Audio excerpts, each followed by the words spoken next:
O programa a seguir tem classificação indicativa livre. Todo mundo gosta de festa. E tem festa de todo tipo. Tem festa de 2, 3, milhares de pessoas. Tem festa que todo mundo se veste igual. E festa que todo mundo se veste diferente.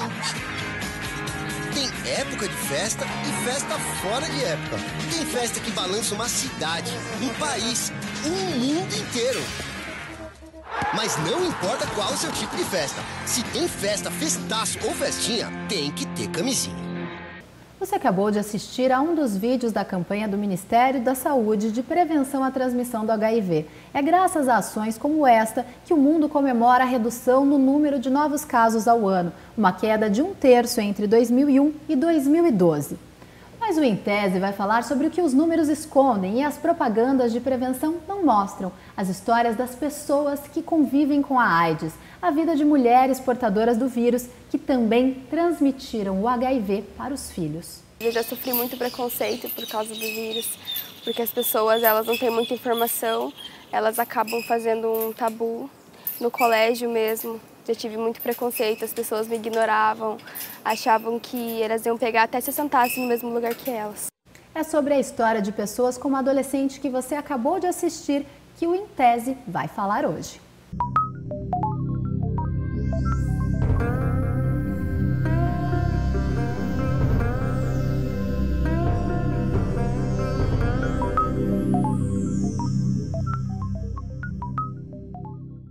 A Fernanda Cristina Leite de Oliveira dedicou o mestrado em Sociologia a estudar mulheres portadoras do HIV e os filhos delas, que também são soropositivos por conta da transmissão vertical, que é quando a mãe transmite o vírus HIV ao filho durante a gestação, o parto ou a amamentação. Bom, Fernanda, por que você decidiu mudar o foco aí dessa pesquisa e tentar entender as pessoas? E o que esse contato com essas pessoas fez você mudar na sua percepção quanto a esse assunto? É realmente como acontece na propaganda. A gente sempre se preocupa em não pegar ou não transmitir. Mas e quem já convive? Quem já tem essa realidade para si, né? Quem já tem a sobrevida ou para quem contaminou um filho? É sempre muito delicado você pensar nessa questão, porque a gente envolve famílias. O HIV ele nunca envolve só o soro positivo, ou o portador, ou o doente de AIDS. Ele envolve, no caso, a mãe, esse filho, um pai, os irmãos, uma rede escolar que esse jovem vai frequentar, o grupo de apoio que esse jovem vai frequentar, um próximo relacionamento que esse jovem vai ter. Quer dizer, são sempre pessoas muito próximas, mas que não convivem no cotidiano de ter que tomar um medicamento, só que está interligado com tudo isso. São pessoas que a pessoa tem que conviver o tempo inteiro, mas acaba se expondo. E como é essa exposição do portador? Como é que ele se sente, como é que ele é tratado, como é que ele se cuida, o que ele faz para se proteger, tanto da culpabilização que ele pode ter e quanto do preconceito que ele mesmo pode criar com relação a isso. Bom, você entrevistou 5 mulheres, 5 mães e também 4 filhas dessas mulheres que por acaso eram meninas, né? Uhum. As histórias dessas famílias, elas têm pontos em comum? Quais são esses pontos? Muito. O diagnóstico todos foram feitos depois que o bebê já nasceu, que o bebê já teve 10 anos, 15 anos foram descobertos e geralmente sempre através de uma gestação posterior a esse primeiro filho. Então, quer dizer, no pré-natal do segundo é que foi descoberto o diagnóstico do primeiro filho. O que aconteceu nesse caminho que essa mãe não fez o diagnóstico também no primeiro bebê? Desconhecimento de políticas públicas, descaso de um atendimento médico, vergonha dessa mãe. Foram algumas dessas questões que eu identifiquei. Teve mãe que preferiu não fazer o tratamento porque tinha medo, não queria se expor. Teve mãe que preferiu cuidar, correr atrás, e aí cuidou de um próximo bebê quando descobriu que a filha também tinha. Quer dizer, algumas coisas levaram, alguns caminhos se cruzaram em alguns momentos. Agora, teve uma história que quando eu li a sua dissertação me chamou bastante atenção, sim, de uma jovem, de uma das filhas, que conta que muitas vezes ela praticou sexo sem preservativo com parceiros que não sabiam que ela era portadora do vírus. Por que isso acontece? Você diria que é um tipo até de negligência? Não, não é negligência. Quando o jovem descobre que ele é portador, ele passa por vários processos, tanto de culpabilização da mãe em algum momento, quer dizer, por que ela não se cuidou? Por que meu pai não se cuidou quando veio do meu pai? Por que ela teve um comportamento de risco? Por que ela me expôs? E aí ele fica irritado, com raiva. Aí depois tem o processo de aceitação, né? Quer dizer, eu me aceito, eu tenho uma doença que agora é controlada, e tem depois o cuidado com o próximo. Nesse momento, essa jovem, ela estava com essa situação de, quer saber? Eu vou viver. A pessoa que se cuide, o meu parceiro que se cuide. Isso mostra também que a mulher, ela enquanto mulher, ela está se reconhecendo. Quer dizer, eu não preciso cuidar do outro, o outro que cuide de si, né? Bom, na sua dissertação, então, você acabou estudando bastante essas jovens, né? Sim. De que maneira que essas adolescentes ou recentemente jovens, né, lidam com essa questão de ter nascido com o vírus e como que elas convivem com a doença? A forma como ela lida é muito diferente da forma da mãe, porque a mãe tira da relação com o filho coisas para se fortalecer. Sempre o cuidado com o outro, um parceiro, um filho, próximos filhos, outros filhos, quer dizer, ela se reconhece que ela precisa se cuidar. Já o jovem não, ele quer dizer, ele aceita o que a mãe fez, embora ele diga errado, não é errado, ela também é vítima, aí ele começa a identificar todo mundo numa família como vítima, e ele começa a entender, às vezes antes da mãe, de que é um vírus que tem tratamento, que é só se cuidar, e aí começa a instigar a própria família a ter o cuidado, e ele não aceita o preconceito. O jovem, ele vem muito ligado a eu não aceito isso, às vezes muito diferente dessa menina que passou por uma situação de... tem isso, né, de eu não posso sentar no mesmo banco que você, eu não posso te abraçar, eu não posso te tocar. E até que tudo isso vá sendo desmistificado, ele vai lidando com essa situação e vai repassando para uma mãe. Então ele traz a mãe de volta na sociedade, né? Ele convive com o vírus, com a mãe, com os pais, com os colegas, ele não se expõe, ele vai atrás de informação. E a internet auxilia muito nesse processo. Mas nem todas as crianças e adolescentes que herdaram o HIV da mãe convivem com a família. Há casos de bebês soropositivos que são abandonados pelos pais. Em Curitiba, há um lar onde essas crianças são abrigadas e recebem todo o apoio. É normal, tipo uma pessoa que não tem nada. Hoje o HIV é igual uma hepatite, né? Poderíamos identificar esse adolescente como Rafael, Pedro ou João. Mas vamos chamá-lo de Lucas, que significa brilhante, característica marcante no sorriso e também do olhar do menino, um adolescente muito feliz. Ele é portador do vírus HIV e desde os 2 anos vive na Casa Morada do Sol, projeto criado pela Associação Curitibana dos Órfãos da AIDS. Hoje, aos 13 anos, o menino tem grandes sonhos. Quando sair daqui, eu quero continuar estudando para ser um grande arquiteto, né? Atualmente, mulheres que são portadoras do HIV podem ter filhos sem passar o vírus para a criança. A mãe dessa menina fez o tratamento para que o segundo filho não contraísse o vírus. A mãe descobriu na gravidez dele, enquanto ela fez o pré-natal, que ela tinha HIV. E daí ela conseguiu fazer o tratamento. Hoje tem possibilidade das pessoas com HIV ter filhos sem HIV. Elas só precisam fazer o tratamento mesmo. A Casa Morada do Sol foi fundada em 1995 por um grupo de voluntárias. A casa, que atende crianças e adolescentes com vírus da HIV, atende atualmente 24 moradores, mas a sua capacidade é para atender até 30 crianças e adolescentes. Dona Amélia faz parte dessa história. Ela, que é uma mãe para todos os moradores da ONG, diz que o começo dessa jornada não foi nada fácil. Eu fundei essa casa junto com algumas amigas há 20 anos atrás. E no começo, assim, foi uma batalha muito dura, né? Pelo preconceito, pelo desconhecimento.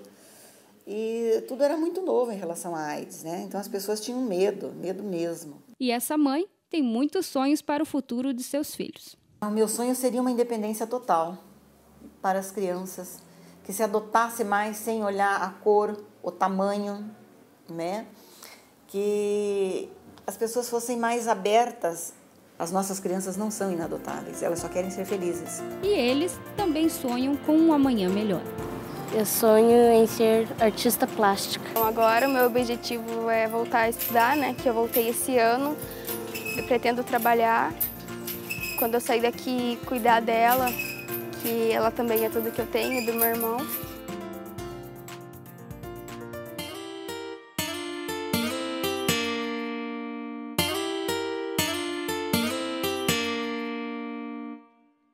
Fernanda, a gente viu ali histórias de crianças que não tiveram a oportunidade que as suas entrevistadas tiveram de conviver com a família, né? Mas eu queria te perguntar sobre um outro assunto agora. Você conta na sua dissertação que você gostaria de ter feito alguns questionamentos para suas entrevistadas que você acabou não podendo por conta do Comitê de Ética. Que questionamentos eram esses e por que eles eram importantes para você? Com relação à sexualidade, eu não podia fazer as perguntas diretamente. Eu tinha sempre que... acabei fazendo. Porque elas acabaram me levando. O roteiro de entrevista, na verdade, ele é um norteador. Mas é que a história ia se desenrolando e, por um momento, elas, não sei se com a idade próxima, elas começavam a me contar as histórias delas. E as perguntas vieram. Eu não precisei fazer, as perguntas vieram e elas têm vontade de falar. O jovem, ele tem muito isso. As meninas, eu percebi, elas queriam falar enquanto as mães queriam que eu explicasse o porquê daquilo, por que eu estava querendo estudar aquele assunto, quem que era eu tinha, eu não tinha, porque, o que me levou, o que me instigou a estudar aquilo. Já as meninas, elas sabiam, elas liam um termo de consentimento em que eu elaborei dizendo que não iria divulgar nada, nem nome, nem nada, e elas se sentiam seguras para me falar qualquer coisa, mesmo antes de eu perguntar. Então, muitas das perguntas que eu gostaria de fazer, elas me responderam antes mesmo de ser feitos. Então, o comitê está ali para preservar a pessoa humana, mas não precisei. Então, foi tudo muito tranquilo. As entrevistas foram excelentes, as minhas entrevistadas foram ótimas entrevistadas. Bom, Fernanda, a gente já volta a conversar sobre esse assunto, porque o Em Tese faz um rápido intervalo. Já a gente volta.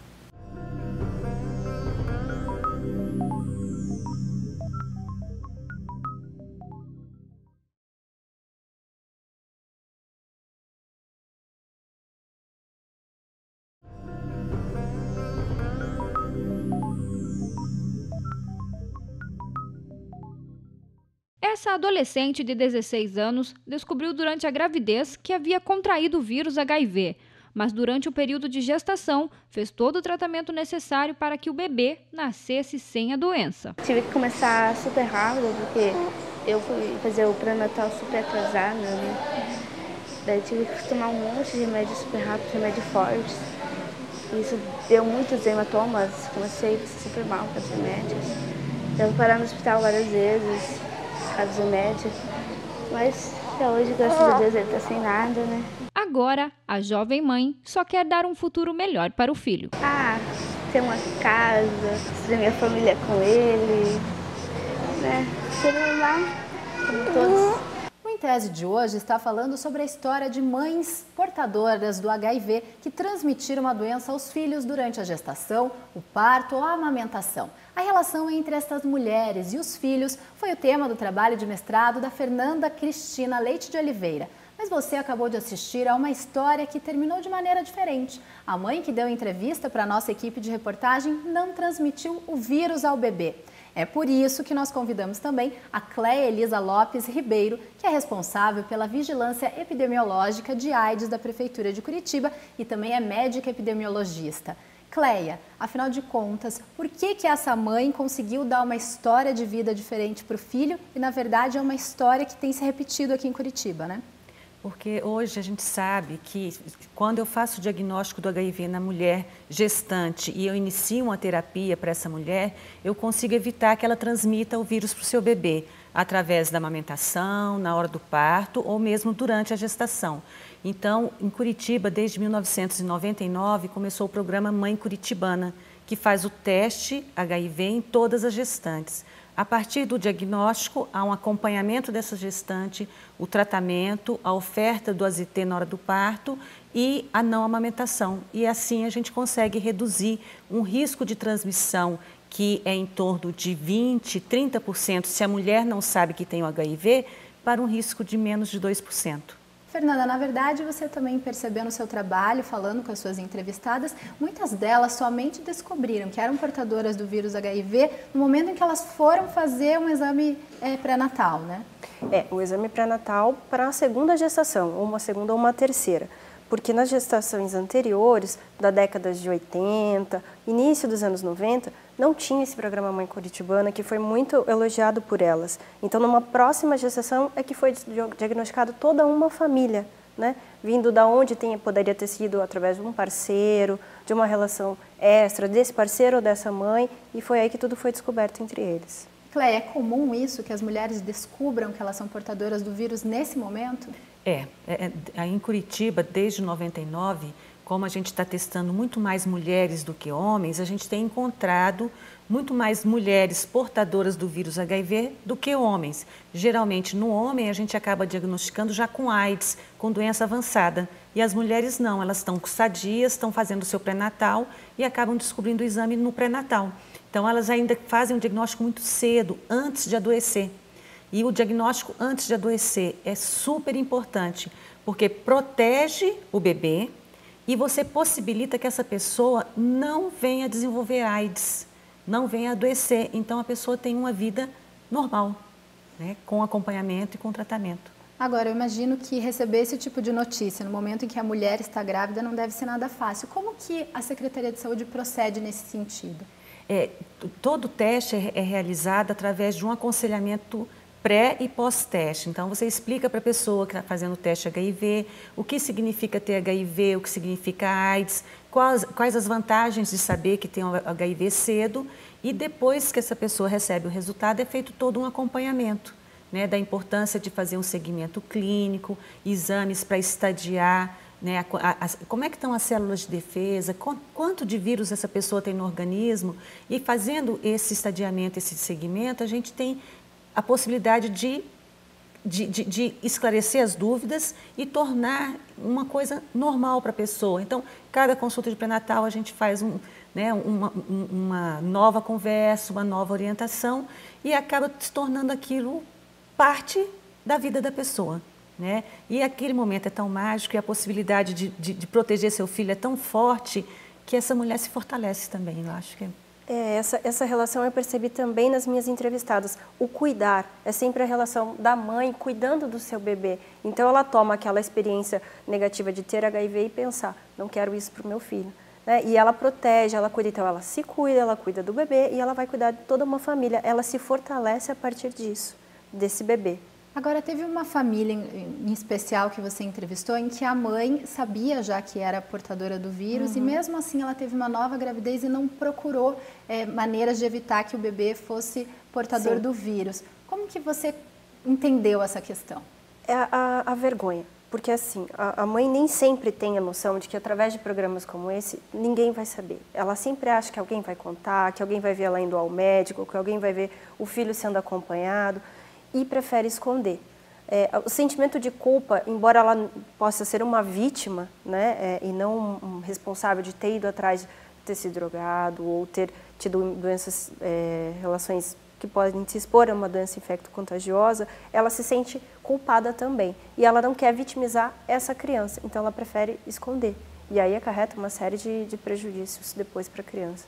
Agora, lá na outra ponta, Cleia, de que maneira que a saúde pública hoje, aqui em Curitiba especialmente, trabalha essa questão do HIV e da AIDS com os portadores do vírus? Hoje a proposta, né, do município de Curitiba, desde 2000, é a atenção ao paciente que tem o HIV na unidade de saúde perto da sua casa. Lá ele pode fazer a consulta, pode fazer os exames de carga viral e CD4.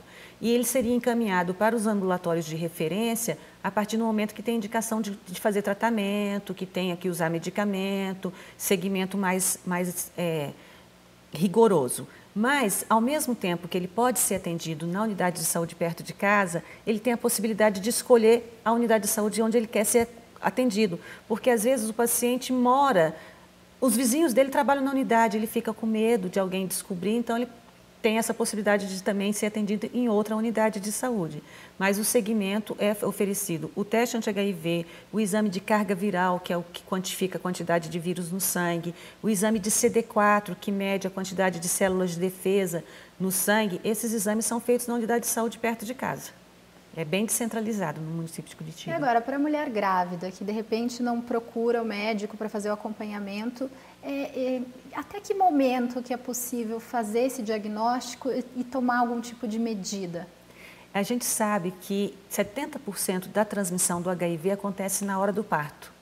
Então, o que a gente faz? Todas as mulheres que chegam em qualquer maternidade tanto da rede pública quanto privada. No momento do parto, se ela não sabe o resultado do teste HIV dela, é feito um teste rápido na pontinha do dedo, que você tem um resultado em torno de 20 minutos. Esse teste rápido dando positivo, ela recebe o AZT na veia durante o trabalho de parto, interrompe a amamentação e aí dá o AZT para o bebê. Então, a gente consegue ainda reduzir no momento do parto. Então, se chegou na hora do parto, não sabe se fez o teste, não tem o resultado na mão, é feito o teste rápido na hora e é feita essas medidas, e com essas medidas a gente consegue também interromper a transmissão do HIV. Agora, Fernanda, no seu trabalho você entrevistou mulheres e suas filhas, né, eram meninas, que faziam parte também de um grupo que era atendido em um hospital aqui de Curitiba. E é dentro desse grupo que essas pessoas encontram informação? Sim, não só informação, como muito apoio. Foi notório em todas as visitas que eu fiz no grupo, como eles têm uma coisa familiar. Eles são unidos, eles estão ali para conversar entre eles, para trocar experiência, mas para se fortalecer. Além de toda a informação, eles são dentro do HC, nos grupos, né? O grupo dos jovens e o grupo dos adultos, eles estão ali também para se fortalecer, para ver que é possível ter uma sobrevida com qualidade, sem abrir mão de nada e ter uma vida normal, independente de estar tomando medicamento ou não. Agora, Cleia, mudou muita coisa dos anos 80 e 90 para cá, no tratamento, na percepção que a própria sociedade tem da pessoa que é soropositiva? Mudou? Mudou muito, né? Nós partimos, o primeiro caso de HIV/AIDS em Curitiba foi em 84, né? Você não tinha, o diagnóstico demorava 30, 40, 60 dias para ter o diagnóstico, não tinha tratamento, você tratava a pneumonia, tratava a meningite, mas você sabia que aquela pessoa ia evoluir para o óbito, né? A partir do primeiro medicamento, que foi em 87, que foi a AZT, as coisas começaram a mudar. E a partir de 1996, que começou o coquetel com 3 medicamentos, a coisa melhorou muito. E hoje eu tenho pacientes que têm 23 anos, que têm um diagnóstico, que têm vida normal, né? Inclusive, assim, a gente tem esses jovens que se contaminaram pelas mães. Eu tenho pacientes de 20, 25 anos que receberam o vírus da mãe, que estão fazendo faculdade, estão formando, estão namorando, casando. E tem até a possibilidade de serem pais e mães e ter seus filhos sadios. Isso é muito, muito importante. E a gente, assim, é uma felicidade muito grande, porque eu trabalho com AIDS desde 86. Então, ver essa história toda e ver essa evolução é realmente gratificante. Bom, a gente vai fazer uma pausa aqui na nossa conversa do estúdio para falar um pouco sobre uma personalidade que foi muito importante para a educação e para as mulheres do Paraná. A editora UFPR acaba de lançar um livro que conta a história da professora Júlia Vanderlei. Júlia Vanderlei. Você já deve ter passado pela rua que tem esse nome, ou então em frente ao colégio que homenageia essa personalidade. Mas o que fez Júlia Vanderlei para ser referência? Ela foi pioneira na conquista de direitos das mulheres. No final do século XIX, lutou para estudar na escola normalista, que formava professores, em uma época que apenas homens tinham essa oportunidade. A aprovação como aluna aconteceu com uma ressalva, que ela não fosse a única mulher. Ela conseguiu umas 3 moças para participarem, porque até então só os rapazes participavam do curso normal.